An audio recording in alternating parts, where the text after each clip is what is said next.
Hey, welcome back. This is Coach Shaun, and this is the marriage we're building now. This is a weekly devotional for couples in the middle years of marriage. If this is your first time, welcome. I'm glad you found this video. Grab your coffee. As a couple, sit down and together, if you can, and let's spend a few minutes on something that actually matters. This is week 3. And I want to take you back to somewhere. Let's go back a little bit. There's a couple in your memory, younger, maybe a little reckless with their optimism. I know we were. They looked at each other and said, yes, I choose this person above everyone else forever, for keeps. That was you.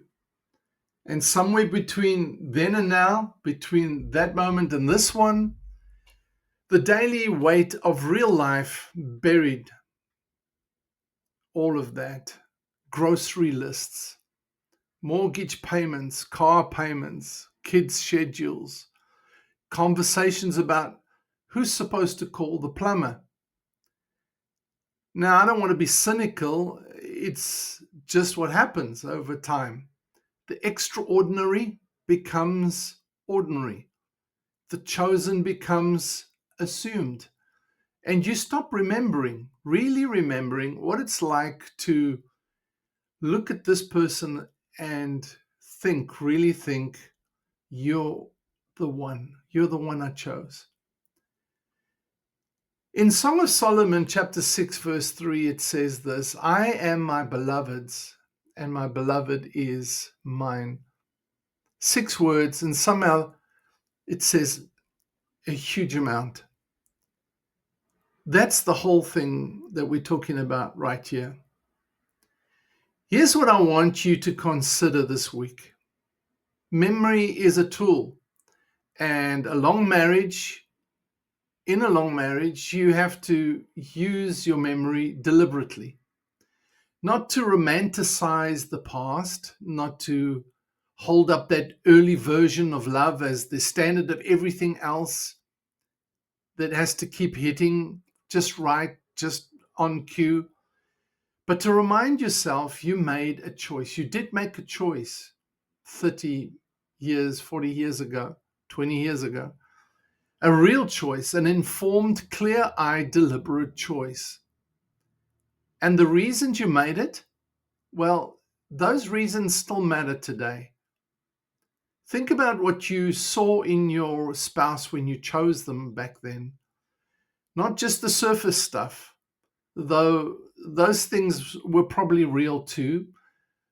The deeper things, though, their character, the way they moved through the world, how they treated people who couldn't do anything for them, their kindness, their consideration, what they really cared about, what their priorities were, what made them laugh.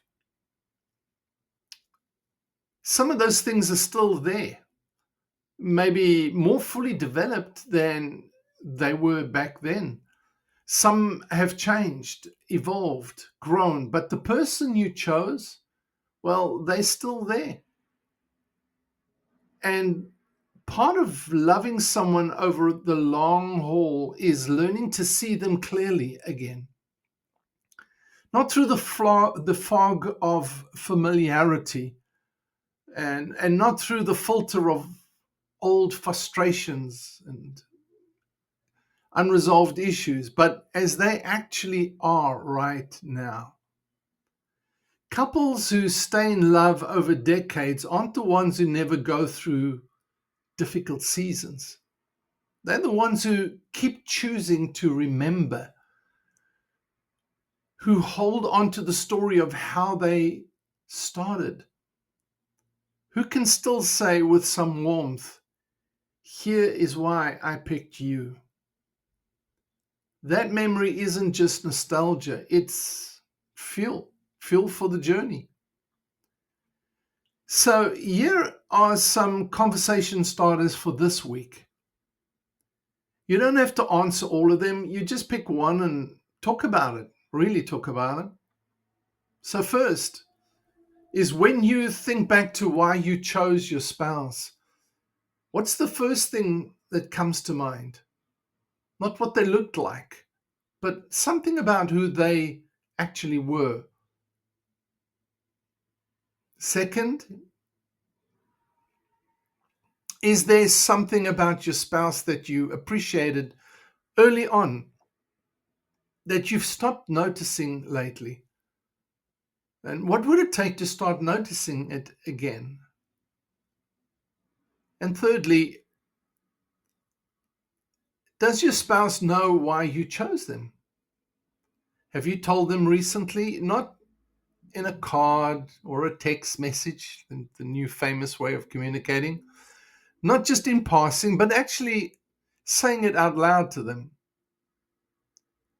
So those are the questions. Take your time to maybe discuss one, two, or three of them. And here's the practice for this week. And this one is simple, but don't let simple fool you into missing it or skipping it. Tell your spouse why you chose them. Again, not the general stuff, you're kind, you're a good parent, but hey, go specific. Think back. What did you see in them that made you say yes? And then tell them that out loud this week. If words don't come easy, write it down first. Put it down as a note, a text.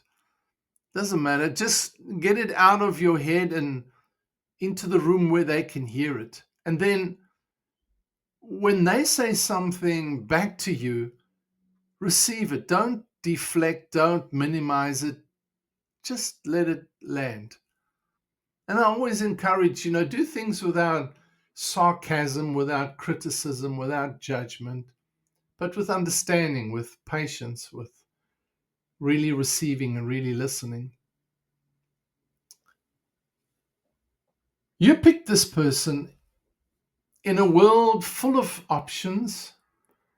You looked at them and said, yes, that choice hasn't expired.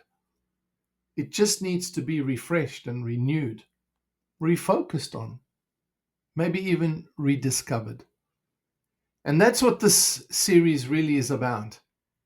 Not fixing a broken marriage. I'm not a therapist and I'm not a psychologist, and I just encouraging from lessons that I've learned, that my wife and I have learned over the years.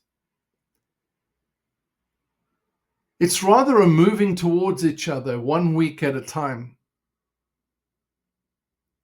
So I'll see you next week.